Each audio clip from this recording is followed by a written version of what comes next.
Ubaba wakho ngihlangane naye ngo-2019, kwakuyi-Durban July.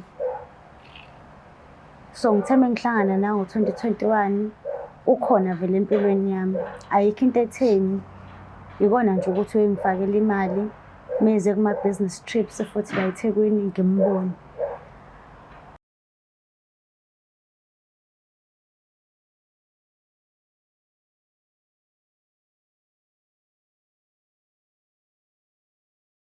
Ngiyanibingelela nonke ababukeli be-Black Life TV kuhlelo esilibiza ngokuthi i-Love Back. Igama lami nguStufuza Dlangamandla Zulu.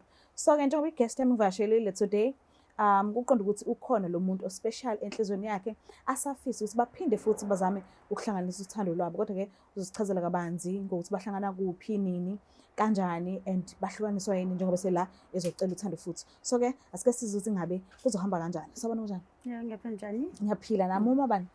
Ngumanyiswa. Nyuswa. Yebo. Konje Nyuswa ubani?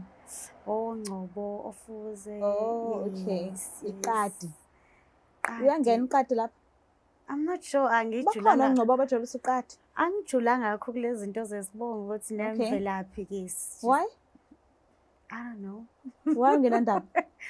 Why? Uma ngizazi ukuthi ngumanyiswa, then I know ukuthi hayi, Sekuphelile lapho. sekuphelile lapho. Deeper than that, Wena ucabanga ukuthi wavesana wakhona nje noma waqhuma esihlahleni. Indaba ungabi nandaba nokuthi ubuya kuphi, obani ababekhona kuqala kunawe uzufika wena. Why ungena ndaba? kuzongisiza ngani lokho? Hawu. Umbuzo njani loyo? But kusiza ngani lokho ukwazi ukuthi hayi ngiphuma kusibanibani oyosibanibani nosibanibani abanjani like. Ngizokuchazela mase si-off camera.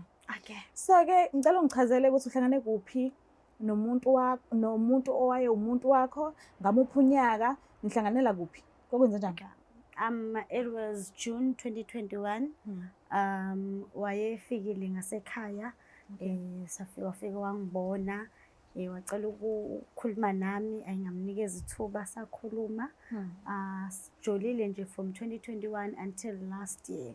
So siphushe u3 years nje all right nje okahle ngaye. Okay. Yes. So ubekuphatha kanjani ke? Bengiphathisa kweqanda. Kweqanda. He treated me like a queen. Nje uyafona, uyacommunicate, uyakwazi ukungisiza, like he's there for me emotionally, financially. Nje umuntu nje who's available at all times. Wena esayidini lakho umphethe kanjani yena? Bengimphethe kahle. Ngathi awunayisho. Phela kuma kwi-relationship kuyabanjiswana. Uma ngiphatha kahle mina nawe uyaphoqela ukungiphatha kahle nawe. Kungabi mina kuphela and futhi kungabi wena kuphela. So mawuthi umphethe kahle. Kahle besikahle yabo. Besiphethene kahle sobabili, we were happy until kuqhuma ibhomu lami Nkosi yami. Boom.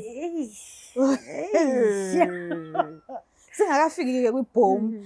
Ama-parents wakho abemazi ubhuti wabantu. Bemamukela nje futhi kahle. Bemazi umuntu omthanda kakhulu uma bemthanda kakhulu. Okay. Esadini lakhe la ezalwa khona yena wena bebekwazi? No. Why? Eberenta. Okay. So njengoba erenta bengiyakena eflatini, yabo angibethe ekhaya. So angikaze ngiye kubo or ngihlangane nabantu bakubo kulo 3 years. Okay. Yes. And ubu right ngalokho? Benginganakile. Bengingaboni into wrong ngalokho. Okay. Yes. Lungile.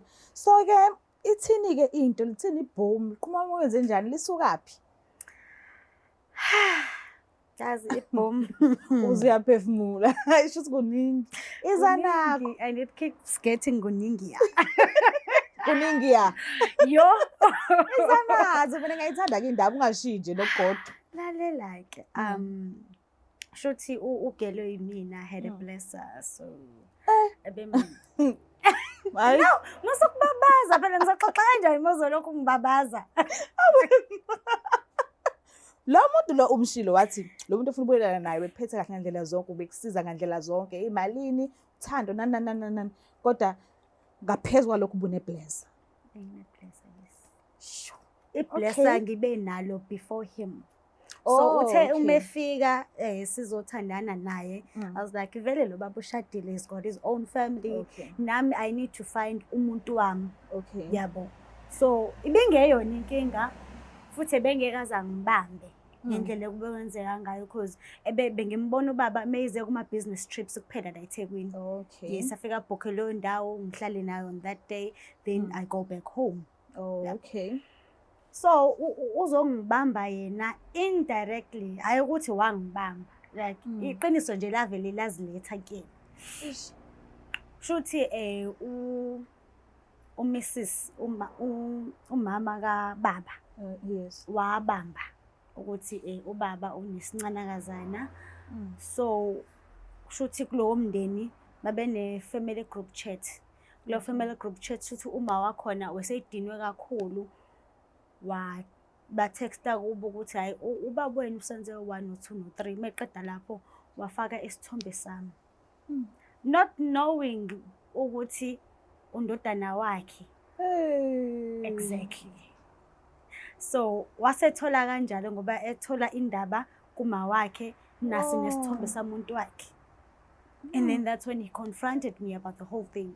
Ngathi mangithi ngizama ukuchaza wangilokha nje kwandawo ngathi nje akasangiceli. Yabona ukuthi kunjani ukunganaki njengoba ngithi ngiyabuza ukuthi ekhaya abakubo bayakwazi yini wathi hayi bunganakile nokuthi kufanele bakwazi nani sonke leso sikhathi lesi. And then izanazo-ke kwase kwenzakalani emva lokho? Wangibloka phela umfana ngangamtholi nje kwandawo ama-calls everything. Wase yafona nobaba wakhe wathi hayi ngoba unkosikazi usebambile ngiyacela sihlukane nje. It was nice while it lasted, but okwamanje I need to work on my marriage. Yo. Nobaba angagcina ngamtshela ukuthi hayibo Indodana yakho nami. Because naye on the other hand he didn't know that I have a boyfriend. Ebazi nje ukuthi ngowakhe ungisendela monthly allowance befuna ukungibona uyangibona nomnini. So they both didn't know ukuthi I was dating them both at the same time. So angikwazanga ukumtshela ubaba ukuthi this has happened. And angazi at the same time ukuthi ekhaya sebephilisana kanjani belobaba wakhe. And at the same time ngiyamkhumbula because bengishilo earlier on ukuthi he was not only available financially but also emotionally. Kunezinto ebengikwazi ukuyikhuluma naye angibonise angikhulise empilweni. So ngiyamkhumbula kahle kahle. So ingakho ufuna ukubuyelana naye. Ingakho ngifuna ukubuyelana naye. So indlela alimala ngayo enhlizweni ucabanga ukuthi uzophesha kanjani? Lo mgodo wawuvula enhlizweni yakhe ukuthi ngithandana nawe and then wena boom nobaba futhi. Angazi kodwa ngizozama ngayo yonke indlela yokuthi ngiregain i-trust yakhe and start on a new patch. Sibone ukuthi senza kanjani. I-personality yakhe ubhuti injani? Umuntu quiet. Okay. Umuntu ongathanda ukukhuluma. Ukhuluma hlelo sobabili. But in crowds ngeke umuzwe ukukhuluma. Uzogcina ngokubingelela nje bese yathula akaphawuli kwizinto eziningi. And that's one of the things ebengiyithanda ngayo ukuthi ngeke umthole kuma social media sefaka ama comments share ama post nani. No, umuntu nje who's quiet and he's very loving. Okay. Ngendlela anothando ngayo ngisho ingane nginengane. Okay. Ingane yami bebene relationship naye. Uyabo. Okay. So umuntu kanjalo. Ngizokusiza vele ngikuhlanganise naye nikhulumisane but uyabona nje ukukhuluma iqiniso mina nguyena mina bengeke ngivumi ukubuyelana nawe. Kwakuthiwa ubuwazi ukuthi ubaba wakhe kwakuthiwa ubungazi ukuthi ubaba wakhe bekingeke kodwa ke ngizokwenza umsebenzi wami ngimbize ngimlanda ukuthi uzokwazi ukukhulumisana naye. Good luck. Thank you so much. Ngiyacela ukuthi sibizelene. Siphinde sinamukele futhi babukeli bayo iBlack Life TV kuhlelo esibiza ngokuthi iLove Back. So ke ubhuti uvumile usasijoyine and nginethemba lokuthi isicelo esizomcela sona mhlambe ngenzeka asamukele asazi asike sibuke izinto zizenzakalela zona. Sabona kunjani? Yebo sisi unjani? Ngiyaphila wena? Hayi nami ngiphilile. Ngicela ukwazi igama lakho nesibongo sakho. Igama lami ngubonisani kwawaNgcongo. Okay, uyamazi usisi ngihleli naye? Yebo ngiyamazi. Umazi kanjani? Usisi bengithandana naye. Okay. Kwase kwenzakalani? Eish. Lapho kusanda ukuba nzima. Into eyenzeka phakathi kwami noManyuswa lo hlele eceleni kwakho. Isitori sami naye ngisithola ku-family group Okay. yasekhaya. Uma wavele wasenda isithombe sakhe uManyuswa. Engathi kutholakala ukuthi ubambe ubaba ukuthi ujola noManyuswa. Okay. Ubaba-ke akamazi, abazali bami kahle kahle bebengamazi uManyuswa. Oh, okay. So manje mina sengithola ku-family group. Uye wazizwa kanjani ngaleyo nto leyo? Kube buhlungu kakhulu leya nto angikwazanga uyi-accept Okay. Kuze kube manje. kuze kube manje. Okay. So kanje ngoba nakho wala imali enhlizweni kodwa-ke ukumkhumbula nje usamkhumbula nje kona. Ya sona leso sikhathi siyafika. Okay. Kodwa ngisho ukuthi phela-ke ngoba into eyenzeka phakathi kwami naye wasuke wavula umgodi omkhulu enhlizweni yami manje Okay. into engalula nje ngiyikhohle kahle kahle. Okay. So mhlambe usekhona yini omunye person osunaye ukuthandana naye manje? Hayi okwamanje bengabi khona ngoba isilonda Okay. isona esinkinga sihlala isopha mihla namalanga mengifikele ukucabanga yena. Okay. So ingakho ngidecide ukuthi ngithi ukuma kancane endabeni zomjolo. Kunjani manje ukuzwana kwakho nobaba? Sinjani isimo phakathi kwenu nobawu-2?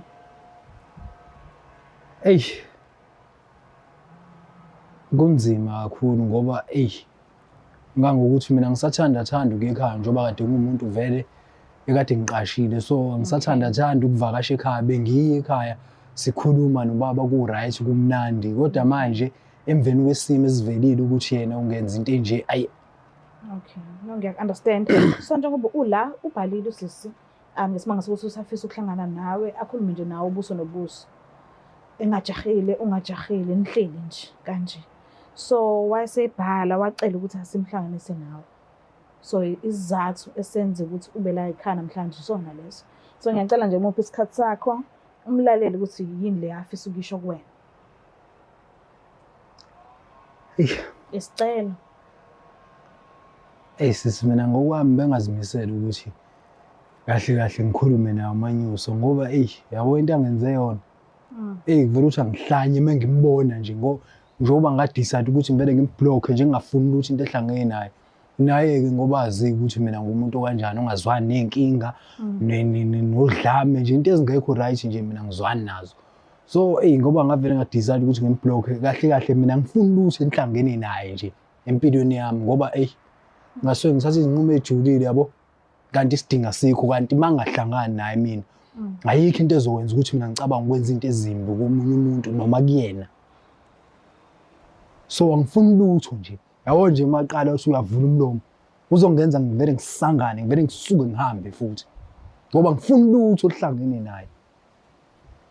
Ngiyakuzwa. So uyasinqaba isicelo ngisicelayo ukuthi umlalele. Sisengenza ngoba ngihlonipha wena. Oh, ngiyabonga. Ngiyabonga. Ngicela ukukhulumisana.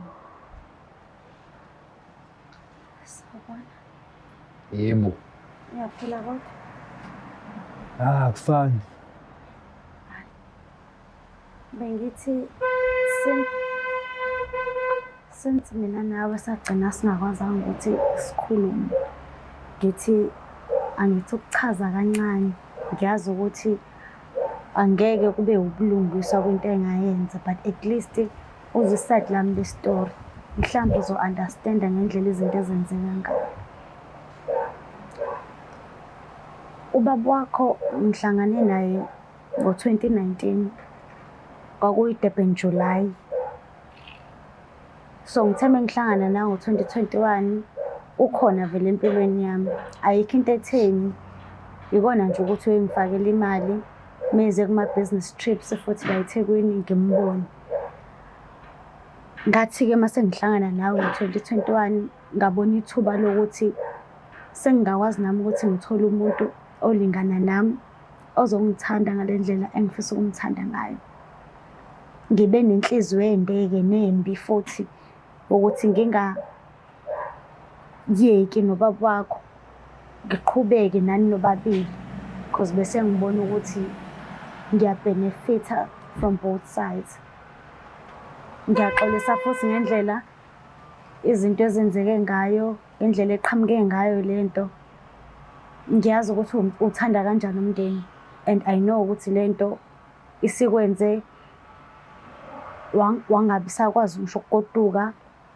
I can imagine ukuthi i-relationship yakho nobaba wakho isinjani, but bengicela ukuthola enhlizweni yakho noma kusekugcineni ukuthi ungixolele ngesenzo sami. Ngiyaxolisa kakhulu.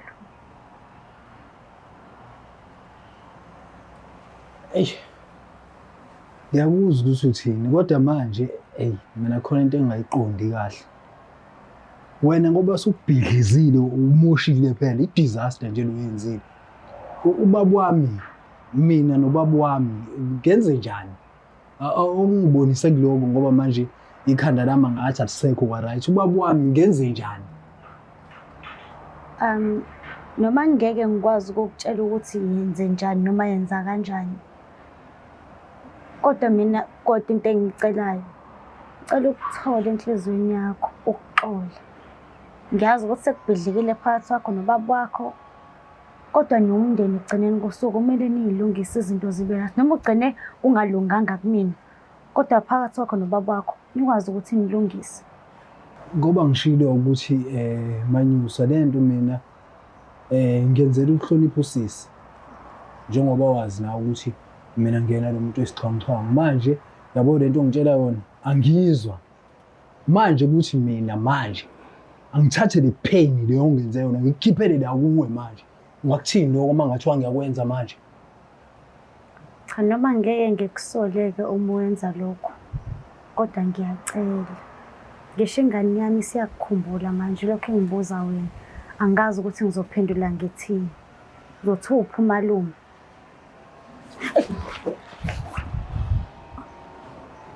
Baba, ngicela ukugudluka ngilungise le nto mina ngale ndlela engifuna uyilungisa ngayo. Manyusa, isona siphi isizathu esenza ukuthi wena uthanda ubaba wami? Angithi ngiyachaza ukuthi ubaba wakho bengingamthandi, kodwa sasine-arrangement esasinayo mina naye. Hhayi ukuthi sasithandana, sasine-arrangement.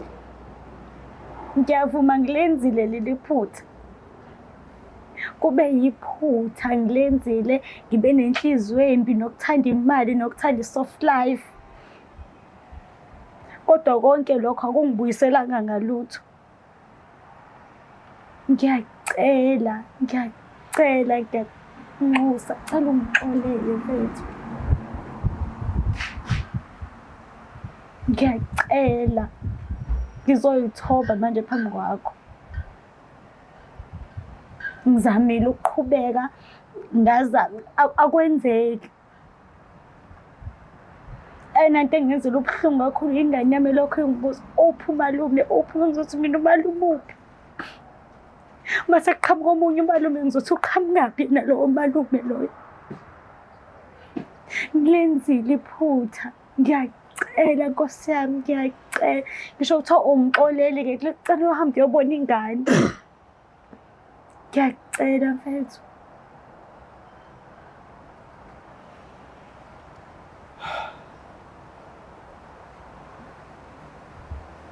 Manje Manyusa, asesithi-ke ngiyakuxolela. Eyiphi indlela ezokwenza ukuthi ube uthembeke kumina? Indlela owenze ngayo, nesenzo sakho, indlela esengiphathe kabi ngayo. Yiphi-ke indlela engenza ukuthi-ke manje makuthiwa mina-ke okay ngiyakuxolela-ke, eyiphi-ke indlela ezokwenza ukuthi wena ubuye futhi uthembeke? Ngoba ukukuthanda angifuni ungasho, bese kuthanda, kodwa manje mangibuye ngicabanga isenzo sakho ngivele ngithi hayi, noma ngabe kuthiwa kunjani, hayi angibuyeli emuva. Awungenzeki, ungangenza kanjani ukuthi ngiphinde ngikuthembe njengasekuqaleni? Anginike leso sizathu ngibone ukuthi ngempela u-serious ngempela ngale nto wena uyikhulumayo njengamanje? Izinto manje sesizokwenza ngendlela ehlukile. Angithi uyazi ekuqaleni ukuthi ngangithi mina amafoni asithintekani ngoba ngangazi ukuthi khona iy'mfihlo engiy'fihla efonini yami. So qala lapho, noma ngangayithinti yakho anginandaba, but wena uyithinte yami. Number 2, ngithi uyakhumbula ukuthi ngangilokhu ngikutshela ukuthi ungabe ufika ngasekhaya ungangitshelanga. This time around ungafika noma inini, noma uyakwazi. So ungafika ngisho ekhaya uma ukuthi ungithole efonini. Ngayo yonke indlela engenza ukuthi ukwazi ukuthi ungithembe futhi. Noma ungathi angenzeni njengamanje, ngizoyenza. Just for you ukuthi ungithembe futhi sibuyise le nto esasinayo ekuqaleni. Okay. Yawuzwa. Lungile-ke ngikunika ithuba lesibili noma ngabe noma kuthiwa nombani njengoba amaphutha siwenza empilweni uyadinga ithuba lesibili. Kodwa uma wangiphinda ngento efanayo, ngiyafunga ngiyagomela. Leyo pheni uyikhiphela kuwe nawe ngeke uze ukholwe ngalelo langa. Yeah. Ngiyabonga kakhulu. Ngiyabonga. Ngiyazi ngajabula ke uma liphinde lihlangana futhi niphinde nikwazi ukubuyisana nibuyelane. So ke ngiyacela lokho umthembisa kona kube ukuthi ngempela uyakufeza ukuze ezophola enhlizweni abe right aphinde futhi abuyele ukukuthemba futhi. Kodwa ngiyabonga kakhulu ukuthi usinikeze isikhathi sakho, ngiyabonga ukuthi usihloniphe ufike noma ubungazi ukuthi sikubizelani nanokuthi ubizwe ubani. Yonke nje leyo nto ngiyabonga kakhulu isikhathi sakho. Mbuka lapha ekhaya, mfethu kunzima. If awukhona ukukhuluma ngento engiphethe kahle, kuyacaca ukuthi shothi uyofa unelahle esifubeni elokhu elikushisa mihla nezolo kuseni nasemini nasebusuku nantambama uyolokhu ushile nje ngoba isimanga sokuthi awufuni ukukhuluma. Thina abantu ngesibona ukuthi inkinga yakhe ke ifuna awukhona ukuthi ukhulumele ngokwakho. So usizo nosizo ongasuludingi, khuluma ucele usizo na kanjani sizokusiza. Nakulokuthando sesihlangene futhi and nginethemba because bayathembisa ukuthi bazokhona ukuthi baqhubeke nothando lwabo kahle ngenhliziyo ezibhlophe sebelungisile udaka obelikade liseyinhlizweni zabo ba right njengamanje. So ke ngishilo futhi izolo ukuthi sihlulekile izolo akusho ukuthi kusasa sizohluleka futhi. Ngiyacela ukuthi ungakhohlwa subscribe, ulike, ushare. Mina ngiyithanda kakhulu. Sizobabhukhela i-picnic ukuze bayohlanganisa uthando labo futhi. Bye. The Black Life TV.